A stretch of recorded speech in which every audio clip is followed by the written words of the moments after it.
નમસ્કાર, હું છું સરસ્વતી ચંદ્ર આચાર્ય. સ્વાગત છે આપનું મહત્વની ખબરમાં. આજના મહત્વના સમાચાર પર નજર કરીએ તો અમદાવાદની ક્રાઇમ બ્રાન્ચે મોટી કાર્યવાહી કરી છે. ઇકો કારના ટાયર અને અન્ય સામાનની આડમાં લાવવામાં આવતો 1 કરોડથી વધુની કિંમતનો 1 કિલો ડ્રગ્સનો MD ડ્રગ્સનો જથ્થો ઝડપી પાડ્યો છે. સાથે જ પોલીસે 2 આરોપીની અટકાયત પણ કરી છે. પ્રાથમિક તપાસ મુજબ આ ડ્રગ્સનો જથ્થો જયપુર અને રતલામ રૂટથી લાવવામાં આવતો હતો. આ મામલે આગળની તપાસ હાથ ધરવામાં આવી છે. સાથે જુઓ ગુજરાતમાં આજે ક્યાંથી પકડાયો ડ્રગ્સનો જથ્થો, ગાંજાનો જથ્થો.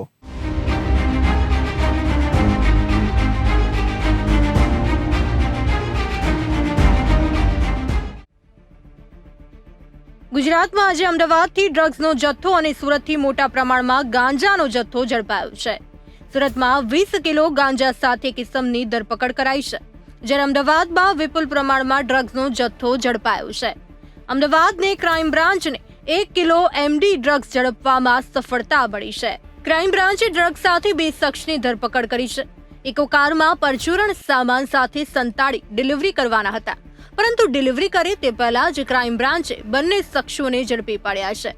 અમદાવાદ ક્રાઇમ બ્રાન્ચે સરખેજ નજીકથી અંદાજે 1 કરોડથી વધુની કિંમતનું 1 કિલો MD ડ્રગ્સ ઝડપી પાડ્યું છે. ડ્રગ્સ માફિયાઓએ આ વખતે ડ્રગ્સ છુપાવવા માટે નવી મોડસ ઓપરેન્ડી અપનાવી છે. કારના ટાયરમાં ડ્રગ્સ છુપાવેલું હતું. પોલીસે ટાયર ખોલી પહેલા ટ્યુબ બહાર કાઢી હતી. બાદમાં અંદર ટાયર ફરતે હાથ ફેરવ્યો હતો. તે 2 પેકેટમાં 1 કરોડનું 1 કિલો MD ડ્રગ્સ મળી આવ્યું હતું. બીજી બાજુ સુરતમાંથી પણ ગાંજો પકડવાની ઘટના સામે આવી છે. તો જુઓ શું કહી રહ્યા છે સુરતના ડીસીપી પિનાકીન પરમાર. ચોક બજાર પોલીસ સ્ટેશન વિસ્તારની અંદર અમારા ચોક બજાર પોસ્ટેના હેડ કોન્સ્ટેબલ હિરેનભાઈ અને પોલીસ કોન્સ્ટેબલ પર્વતભાઈ જયુભાઈ આ બંનેને માહિતી મળેલી હતી કે વાડીનાથ ચોક પાસે એક સોસાયટી આવેલી છે, તેની અંદર એક ઈસમ આ ગેરકાયદેસર ગાંજાનો વ્યવહાર મતલબ એનો બિઝનેસ કરે છે. આ બાતમીના આધારે ચોક બજારની ટીમે ત્યાં રેડ કરતાં કુલ 20.095 કિલોગ્રામ ગાંજાનો જથ્થો પકડી પાડેલ છે, એની સાથે એક વજન કાંટો અને એનો એક મોબાઈલ, એમ કરીને કુલ 2,06,450 રૂપિયાનો મુદ્દામાલ પોલીસે જપ્ત કર્યો છે. અને એના પ્રાથમિક પૂછપરછની અંદર એ મુદ્દામાલ એ કોઈ ટિલ્લુ નામના ઈસમ પાસેથી લાવેલો છે. તો ટિલ્લુ માટેની પોલીસ હવે પ્રયત્ન કરી રહી છે. જે આરોપી છે એનું નામ છે રોહિત ઉત્તમ પ્રધાન, જે 35 વર્ષની ઉંમરનો છે અને એ વાડીનાથ ચોક પાસે આવેલી એક સોસાયટીમાં રહે છે અને એ મૂળ ગંજામ ઓરિસ્સાનો એ વતની છે. અને એના જે ઇન્ટ્રોગેશનમાં જે માલ ક્યાંથી લાવ્યો છે એમાં જે ટિલ્લુ નામનો માણસ છે એને શોધવાના પોલીસ પ્રયત્ન કરી રહી છે. આની અત્યારે તો ગુનો દાખલ કરેલો છે, એને પોલીસ કસ્ટડીમાં રાખીને એનું સઘન ઇન્ટ્રોગેશન કરવામાં આવશે ને એનો ગુનાહિત ઇતિહાસ ચેક કરવામાં આવશે. સામાન્ય રીતે MD ડ્રગ્સનો ઉપયોગ યુવા લોકો મોટા ભાગે કરી રહ્યા છે, ત્યારે આ વેપાર કઈ રીતે અને કોના દ્વારા ચલાવવામાં આવતો હતો તેને શોધવા માટે પણ પોલીસે પ્રયાસ શરૂ કર્યા છે. અમદાવાદ ક્રાઇમ બ્રાન્ચના મોટા ઓપરેશનમાં 2 આરોપીઓની ધરપકડ કરવામાં આવી છે. સૂત્રો પાસેથી મળતી માહિતી પ્રમાણે ગઈકાલે મોડી રાતથી સવાર સુધી સરખેજ વિસ્તારમાં કેટલાક લોકો મોટા જથ્થામાં MD ડ્રગ્સ સંતાડીને રાખ્યો હોવાની બાતમીના આધારે અલગ અલગ જગ્યાએ સર્ચ અને રેડ કરવામાં આવી હતી. આ મામલે તપાસ આગળ વધી ત્યારે 2 શકમંદોની અટકાયત કરાઈ હતી, જેમાંથી આ લોકો પાસેથી અંદાજે 1 કિલો MD ડ્રગ્સનો જથ્થો મળી આવ્યો હતો. આ MD ડ્રગ્સ મોટા જથ્થામાં લાવીને નાના પેડલરો મારફતે અલગ અલગ વિસ્તારમાં પહોંચાડવામાં આવે છે. સામાન્ય રીતે આગામી સમયમાં નવરાત્રી જેવા તહેવારો આવી રહ્યા છે અને આ સમયે MD ડ્રગ્સનો ઉપયોગ વધારે થતો હોય તેવી પણ શંકાના આધારે તપાસ હાથ ધરાઈ છે. ગુજરાતમાં છેલ્લા કેટલાક સમયથી ડ્રગ્સ અને ગાંજો ઘુસાડવાની ઘટનાઓ અવારનવાર પ્રકાશમાં આવી છે, ત્યારે પોલીસ પણ એક્શનમાં આવી ગઈ છે અને આવા બુટલેકરોને ઝડપી કડક કાર્યવાહી હાથ ધરી છે. MD ડ્રગ્સ અલગ અલગ રૂટથી અમદાવાદ આવતું હોય છે, જેની પાછળ પણ અનેક કડીઓ જોડાયેલી હોય છે. હવે આના રૂટ અને કોણે ડિલિવરી મંગાવી હતી તે સમગ્ર મામલે અમદાવાદ ક્રાઇમ બ્રાન્ચે તપાસ હાથ ધરી છે.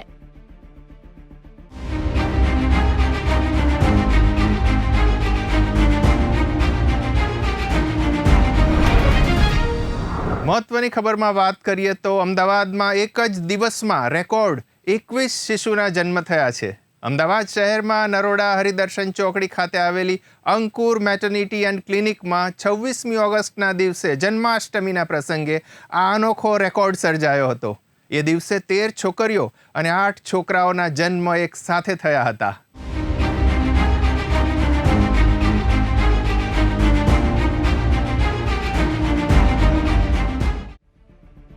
અમદાવાદ શહેરમાં નરોડા વિસ્તારમાં આવેલી અંકુર મેટર્નિટી હોમ એન્ડ ક્લિનિકે 24 કલાકના સમયગાળામાં 21 બાળકોને જન્મ આપીને એક મહત્વપૂર્ણ માઇલસ્ટોન હાંસલ કર્યું છે. આ સિદ્ધિને વર્લ્ડ રેકોર્ડ ઇન્ડિયામાં સમાવેશ કરવામાં આવી છે. અત્રે ઉલ્લેખનીય છે કે આ મહત્વપૂર્ણ ઘટના 26 ઓગસ્ટના રોજ જન્માષ્ટમીના શુભ અવસર પર બની હતી. પ્રાપ્ત માહિતી મુજબ અમદાવાદના નરોડા હરિદર્શન ચોકડી ખાતે આવેલી અંકુર મેટર્નિટી હોમ અને ક્લિનિક હોસ્પિટલમાં 26 ઓગસ્ટ જન્માષ્ટમીના દિવસે 13 છોકરાઓ અને 8 છોકરીઓનો જન્મ થયો હતો, જેમાં 20 બાળકો સિઝેરિયન દ્વારા જન્મ્યા હતા અને એક બાળકની કુદરતી રીતે પ્રસૂતિ થઈ હતી. આ તમામ પ્રસૂતિ 26 ઓગસ્ટની મધ્યરાત્રિએ શરૂ થઈ અને સાંજે 6 વાગ્યા સુધી સરળતાથી ચાલુ રહી હતી, જેમાં 18 કલાકની અંદર તમામ સર્જરી પૂર્ણ કરવામાં આવી હતી. કેટલાક કિસ્સાઓમાં હાઈ રિસ્ક હોવા છતાં તમામ માતાઓ અને શિશુઓનું સ્વાસ્થ્ય તંદુરસ્ત રહ્યું અને કોઈને પણ આઈસીયુમાં દાખલ કરવાની જરૂર પડી નહીં. આ ઐતિહાસિક સિદ્ધિ અંગે વાત કરતા અંકુર મેટર્નિટી હોમ અને ક્લિનિકના ગાયકોલોજિસ્ટ ડોક્ટર મોહિલ પટેલે જણાવ્યું હતું કે અંકુર મેટર્નિટી હોમમાં 24 કલાકની અંદર 21 તંદુરસ્ત બાળકોને જન્મ આપવો એ અમારી કુશળતા અને માતા અને બાળક બંને માટે શ્રેષ્ઠ પરિણામોની ખાતરી કરવા માટેની અમારી પ્રતિબદ્ધતા દર્શાવે છે. ડોક્ટર મોહિલ પટેલ અને 4 મેડિકલ ઓફિસરોની ટીમ, એક એનેસ્થિયોલોજિસ્ટ અને 20થી વધુ સહાયક સ્ટાફે ચોકસાઈ અને काळजी સાથે સર્જરી કરી હતી. पिछले 8 साल से नरोडा अहमदाबाद में अंकुर मैटरनिटी होम एंड क्लिनिक नाम का हॉस्पिटल चलाता हूँ मैं खुद गायनेकोलॉजिस्ट हूँ और हम लोगों ने ये जो इवेंट आज रखा है वो इवेंट बेसिकली जीनियस फाउंडेशन के द्वारा किया गया है और ये ऑफिशियली एक रिकॉर्ड हम लोगों ने अटेम्प्ट किया है जो 24 आवर्स में most babies delivered been a single person by a single person basically. तो उसका एक रिकॉर्ड ब्रेक मेरा 2022 में मैंने खुद ने ये रिकॉर्ड किया था with delivering 20 babies in a single day और इस बार हम लोगों ने 21 बेबीज़ डिलीवर करवाए हैं in a single day within 18 hours. So उसके लिए ये पूरा माहौल सजाया गया है. और दूसरी चीज़ ये है कि ये 21 डिलीवरी करने के लिए हम लोगों ने जो बहुत ही माइक्रो प्लानिंग किया है, ये micro planning is very important क्योंकि हर एक पेशेंट जो है जिसने जो लोग हमारे पास डिलीवरी करवा रहे हैं पूरा 9 महीना तक हम लोगों ने उन लोगों को संभाल के रखा है. तो वो हर एक पेशेंट हमारे साथ एक इमोशनली बॉन्डेड है. तो हर एक पेशेंट का सर्जरी के टाइम पे हम लोग उनकी वीडियो में रील्स वगैरह भी बनाते हैं और वो रील्स हमारे इंस्टाग्राम अकाउंट पे उनको कोलैबोरेट करके भी रखते हैं. तो एक क्या है कि हमारा एक पारिवारिक माहौल बन जाता है हर एक पेशेंट के साथ. उसमें से 6-7 पेशेंट तो ऐसे हैं जिन्होंने ऑलरेडी मेरे पास सिजेरियन सेक्शन करवाया हुआ है. तो उसमें हमने टोटल 21 डिलीवरी में 13 लड़के आए हैं और 8 लड़कियां हैं और उसमें से हम लोगों ने 20 डिलीवरी जो है सी सेक्शन के द्वारा किया है और सारे सी सेक्शन इंडिकेटेड थे और एक डिलीवरी नॉर्मल हुई है. उनकी भी पिछली नॉर्मल डिलीवरी हम लोगों ने ही करवाई है. એમના ડૉક્ટરો સાથેની ટીમે જે 22 ડિલિવરી જન્માષ્ટમીના દિવસે 24 અવર્સમાં કરી છે, ઓપરેટેડ અને સક્સેસફુલી ડિલિવર્ડ. એક નવો વર્લ્ડ રેકોર્ડ અમે આપવા જઈ રહ્યા છે. જૂનો જે રેકોર્ડ હતો એ એમનો જ હતો 21 ડિલિવરીનો, જે 12 કલાકમાં એમણે પહેલાં કરી હતી 2 વર્ષ પહેલાં. અને આ નવો રેકોર્ડ એમણે જ એમનો રેકોર્ડ તોડી અને આજે અમારી ટીમ આજે વર્લ્ડ રેકોર્ડ્સ ઓફ ઇન્ડિયામાં એમને સર્ટિફિકેશન કરી રહી છે. તો હું ડૉક્ટરભાઈ મોહિલભાઈ પટેલ અને સાથે એમની જેટલી 30થી 32 લોકોની જે ટીમ છે એમને હું ધન્યવાદ કરીશ. અને આજે world records of India genius ફાઉન્ડેશનમાં આ વર્લ્ડ રેકોર્ડને સ્થાન આપવામાં જઈ રહ્યું. પહેલાં સુરતમાં એક વખત થયો હતો એ રેકોર્ડ, જે અમે જ આપેલો હતો, એ મોહિલભાઈએ તોડ્યો હતો અને આજે એમનો જ રેકોર્ડ એમણે 22થી 24 કલાકની અંદર આ તોડેલો છે રેકોર્ડ. અને આખી ટીમ જ્યારે આખું આ આયોજન થયું ત્યારે અમારી ટીમ એમને વર્ચ્યુઅલી એ લોકો અમને ત્યાંથી ગાઈડ કરતા હતા અને રિપોર્ટ આપતા હતા અને પછી બધા રિપોર્ટ જોઈ અમે એમના રિપોર્ટ્સ અને એમના જે ડોક્યુમેન્ટ જોઈ અને આજે અમને માન્યતા આપી છે. રેકોર્ડ 2 ટાઈપે છે, તમે સમજો. ડિલિવર્ડ કરવો અને ઓપરેટેડ કરવો. ડિલિવરી તો હું આજે એક સાથે અહીંયા હું કરી શકું, પણ જ્યારે તમે 24 અવર્સની અંદર ઓપરેટ કરીને આ ડિલિવર્ડ કરો છો તો એ આખી કેટેગરી અલગ છે, અને એ જ અમે રેકોર્ડ આપેલો છે કે ભાઈ ઓપરેટેડ કમ ડિલિવર્ડ. આ સંબંધમાં હોસ્પિટલના ડોક્ટર અને તેમની ટીમ દ્વારા સર્જવામાં આવેલા રેકોર્ડ અંગે માહિતી આપવામાં આવી હતી. વર્લ્ડ રેકોર્ડ સાથે સંબંધિત ટીમના સભ્ય પવનકુમાર પણ હાજર રહ્યા હતા. હોસ્પિટલના ડોક્ટર મોહિલ પટેલે પણ માહિતી આપી હતી.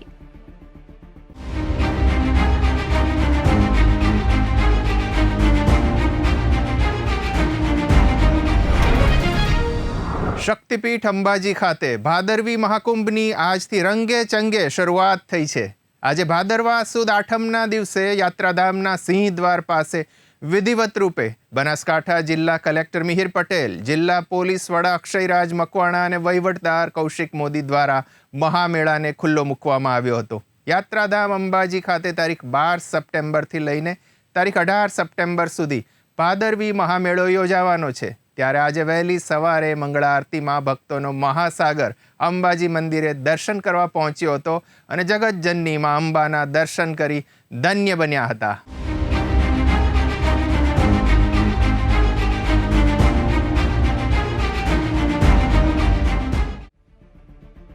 ભાદરવા મહાકુંભ 2024નો રંગીચંગી પ્રારંભ કરવામાં આવ્યો છે. અંબાજી મંદિરના ચેરમેન અને જિલ્લા કલેક્ટર મિહિર પટેલ, એસપી અક્ષયરાજ મકવાણા તેમજ વહીવટદાર કૌશિક મોદીએ રથ ખેંચી અને નારિયેળ વધેરીને ભાદરવી પૂનમના મેળાનો પ્રારંભ કરાવ્યો હતો. દાંતા રોડ ખાતે અંબાજી મંદિરના બ્રાહ્મણો દ્વારા શાસ્ત્રોક્ત મંત્રોચ્ચાર કરી માતાજીની આરાધના કરવામાં આવી હતી. તેમજ જિલ્લા કલેક્ટર અને જિલ્લા પોલીસ વડા દ્વારા માતાજીની આરતી ઉતારવામાં આવી હતી. આગામી 7 દિવસ સુધી અંબાજી ધામમાં ભક્તિમય માહોલ જામશે, જેમાં લાખો માઈ ભક્તો દર્શન કરવા મા અંબાના ધામ આવશે. આજરોજ 12મી સપ્ટેમ્બરના દિવસે જિલ્લા વહીવટીતંત્ર દ્વારા અને દેવસ્થાનમ ટ્રસ્ટ દ્વારા જગત જનની મા અંબાના રથનું પ્રસ્થાન કરાવી આનંદ અને ઉલ્લાસના આ પવિત્ર પર્વ એવા ભાદરવી પૂનમ મેળાનું શરૂઆત કરવામાં આવી છે. હું જિલ્લા વહીવટીતંત્ર વતી સર્વે માઈ ભક્તોને, તમામ શ્રદ્ધાળુઓને, દેશના અને રાજ્યના ખૂણા ખૂણામાંથી ચાલીને આવતા પગપાળા શ્રદ્ધાળુઓને સૌને ખૂબ ખૂબ આદરપૂર્વક આવકારું છું. મા જગત જનની અંબાના ચરણોમાં સમસ્ત જીવ માત્રના કલ્યાણની પ્રાર્થના સાથે નિર્વિઘ્ન રૂપે કોઈ પણ શ્રદ્ધાળુને કોઈ પણ જાતની તકલીફ ના પડે અને કોઈ પણ જાન કે માલની હાનિ ના થાય તેવા આશીર્વાદ માતાજી સાથે માંગેલા છે. અને ખૂબ શ્રદ્ધા અને પવિત્ર વાતાવરણ સાથે મા જગતજનની અંબાજીના આંગણે આજે ભાદરવી પૂનમના શુભ મેળાની શરૂઆત થઈ છે. ધન્યવાદ. કુલ 3 જગ્યાએ દેવસ્થાનમ ટ્રસ્ટ દ્વારા નિઃશુલ્ક ભોજનની વ્યવસ્થા કરવામાં આવી છે. આ ઉપરાંત પગપાળા સંઘોનો અંબાજી ખાતે આવવાનો જેટલો પણ માર્ગ છે એ સમગ્ર માર્ગ ખાતે સેવા કેમ્પો દ્વારા, સેવાભાવી ભક્તો દ્વારા પણ આ પ્રમાણેની વ્યવસ્થા કરવામાં આવી છે. આજે એટલે કે ભાદરવી સુદ આઠમ અને 12 સપ્ટેમ્બરના દિવસે સવારે વિધિવત રૂપે ભાદરવી પૂનમના મેળાને ખુલ્લો મૂકવામાં આવ્યો હતો. જિલ્લા કલેક્ટર અને વહીવટી તંત્ર દ્વારા માતાજીના રથને ખેંચી અને માતાજીની પૂજા અર્ચના કરવામાં આવી હતી. માતાજીની આરતી કર્યા બાદ નારિયેળ વધેરીને મહામેળાને ખુલ્લો મૂકવામાં આવ્યો હતો. આજથી શરૂ થતા ભાદરવા મહાકુંભમાં મોટી સંખ્યામાં માઈ ભક્તોનો અવિરત પ્રવાહ અંબાજી તરફ આવી રહ્યો છે અને મા જગત જનની અંબાના મંદિરે પહોંચી રહ્યો છે. આજે અંબાજી મંદિરમાં મોટી સંખ્યામાં ભાવિક ભક્તોનો જમાવડો ઉમટ્યો હતો. જગત જનની મા અંબાના મંદિરમાં માતાજીના દર્શન કરી માઈ ભક્તો ધન્યતા અનુભવી રહ્યા છે. ભાદરવા મહામેળાને લઈને યાત્રાધામ અંબાજીને રંગબેરંગી રોશનીથી શણગારવામાં આવ્યું છે. અંબાજીના તમામ રોડ રસ્તા ઉપર લાઇટિંગ કરવામાં આવી છે. તો સાથે સાથે અંબાજી મંદિરમાં રોશનીનો જગમગાટ કરવામાં આવ્યો છે. સમગ્ર અંબાજી મંદિર પરિસર, ચાચર ચોક અને મંદિરને લાઇટિંગથી શણગારવામાં આવ્યા છે. અંબાજી આવતા તમામ માઈ ભક્તો આ અલૌકિક અને અદ્ભુત રોશનીને જોઈને આનંદની અનુભૂતિ કરી રહ્યા છે. આ મહામેળા દરમિયાન લાખોની સંખ્યામાં માઈ ભક્તો પગપાળા સંઘો લઈને અંબાજી પહોંચે છે અને જગત જનની મા અંબાના ચરણોમાં શીશ નમાવી ધન્યતા અનુભવે છે. આગામી 7 દિવસ સુધી યાત્રાધામને સાંકળતા માર્ગો બોલ માડી અંબે જય જય અંબેના નાદથી ગુંજી ઉઠશે. રસ્તામાં માઈ ભક્તોને કષ્ટ ન પડે તે માટે સેવાભાવી સંસ્થાઓ લોકો દ્વારા ઠેર ઠેર સેવા કેમ્પો પણ શરૂ કરી દેવામાં આવ્યા છે. 7 દિવસના આ મહામેળામાં વહીવટી તંત્ર અને અંબાજી મંદિર દેવસ્થાન ટ્રસ્ટ દ્વારા તમામ પ્રકારની તૈયારીઓ પરિપૂર્ણ કરી દેવાઈ છે, જેથી યાત્રાળુઓને કોઈ પણ અગવડતા ન સર્જાય અને સરળતાથી માતાજીના દર્શન કરી શકે તેવી અનેક વ્યવસ્થા ઊભી કરવામાં આવી છે. મા અંબાની નવલા નોરતાનું નિમંત્રણ પાઠવવા માટેના 7 દિવસીય ઉત્સવમાં દૂર દૂરના અંતરેથી લાખો શ્રદ્ધાળુઓ કષ્ટ વેઠીને પણ અંબાના ધામ પહોંચશે. ત્યારે ભક્તોની સેવા, સુવિધા અને સુરક્ષા માટે વહીવટી તંત્ર સજ્જ બન્યું છે. મહામેળાને લઈને માતાજીનું મંદિર સહિત યાત્રાધામ માર્ગો અને શક્તિપીઠ ગબ્બરને પણ આકર્ષક રોશનીથી સજાવવામાં આવ્યા છે. બનાસકાંઠા જિલ્લા પોલીસ વડાની આગેવાની હેઠળ યાત્રિકોની સુરક્ષા માટે પણ માઇક્રો પ્લાનિંગ કરી સુરક્ષા વ્યવસ્થા ગોઠવવામાં આવી છે.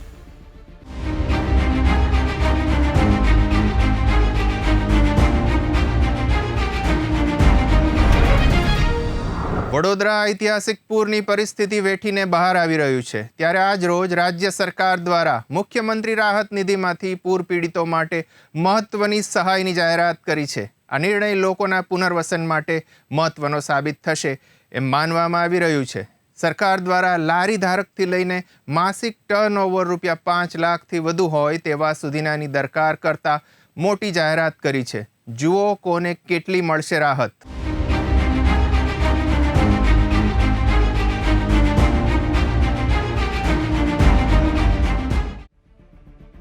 પૂર પીડિતોની વહારે આવ્યા મુખ્યમંત્રી.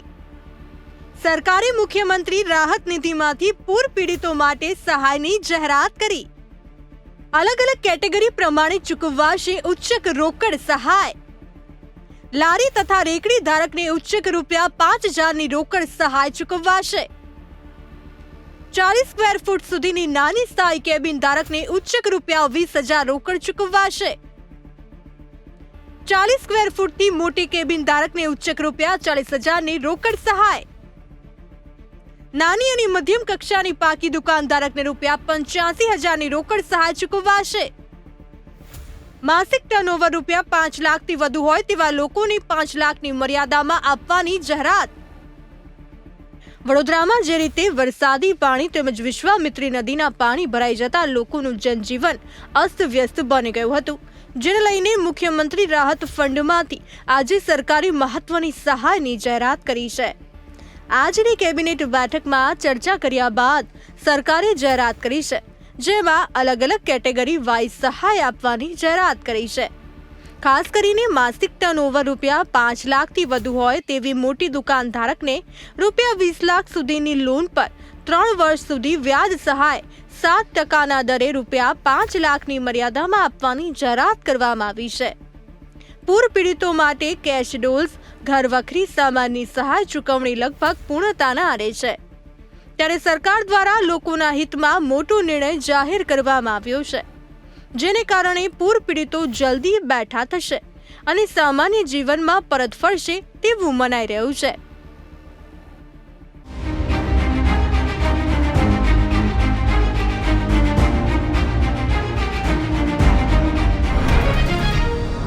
આજથી અંબાજી ખાતે ભાદરવી પૂનમના મહામેળાનો પ્રારંભ થવાની સાથે જ હવે વરસાદને લઈને મોટી આગાહી સામે આવી છે. વાસ્તવમાં રાજ્યમાં હજુ પણ વરસાદની હવામાન નિષ્ણાત અંબાલાલ પટેલની આગાહી કરી છે. બંગાળના ઉપસાગરમાં સક્રિય સિસ્ટમથી રાજ્યમાં લો પ્રેશરની સિસ્ટમ બનશે, જેના કારણે આગામી સમયમાં છૂટો છવાયો વરસાદ આવશે.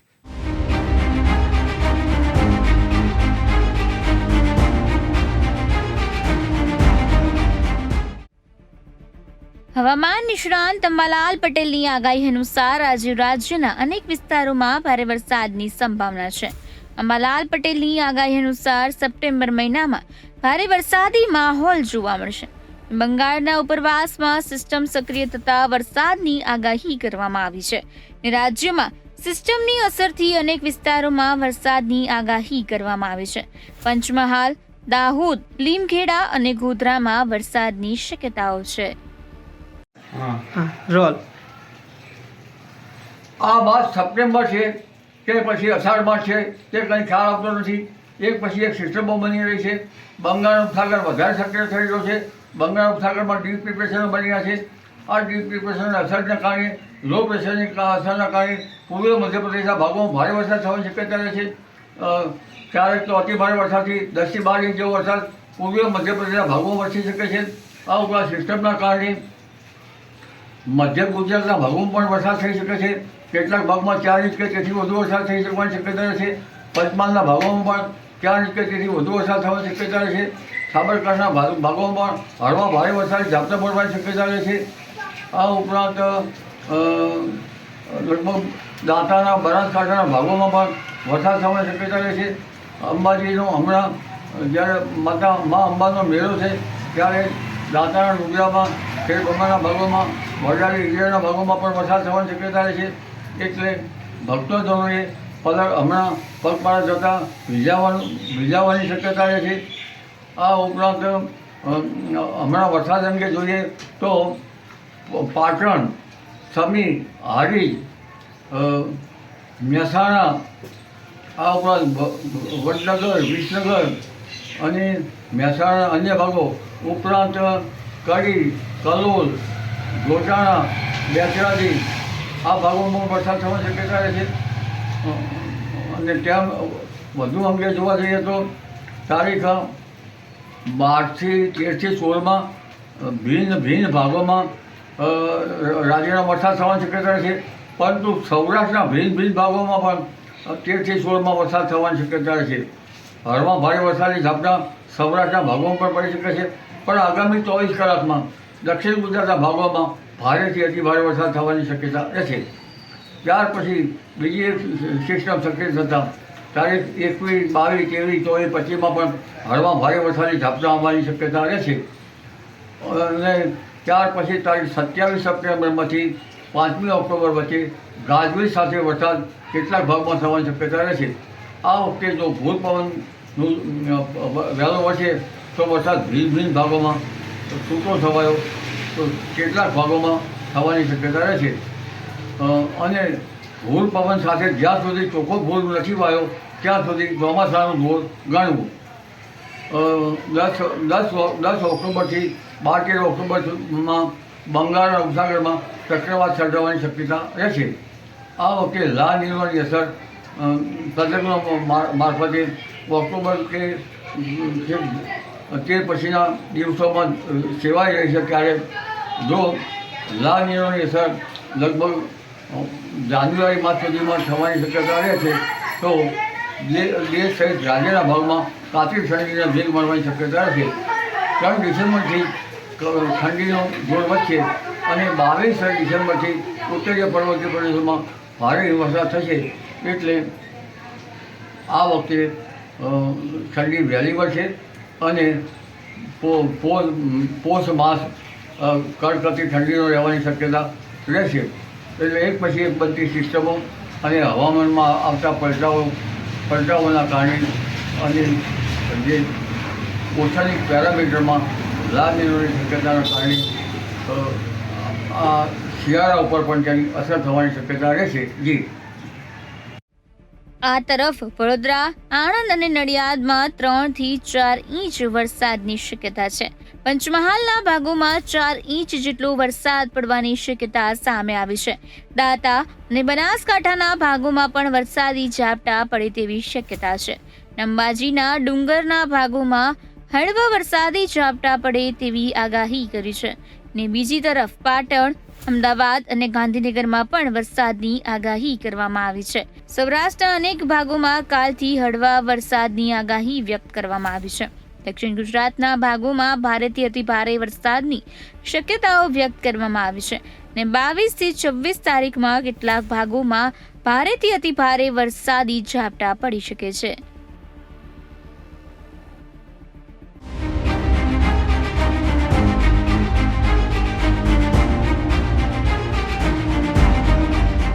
મહત્વની ખબરમાં ફરી મળીશું આ જ સમયે. ત્યાં સુધી જોતા રહો બી ઇન્ડિયા, ભરોસો ગુજરાતનો. નમસ્કાર. છે.